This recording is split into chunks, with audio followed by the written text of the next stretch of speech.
Hello everyone, welcome back to our channel. In today's video, I'm going to show you how to log out of your Forever 21 account from your smartphone.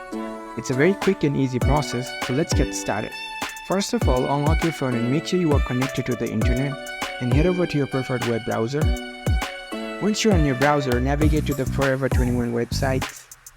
After you open the Forever 21 website, make sure you are logged into your account. Once you're logged in, you will see this homepage of the Forever 21 website.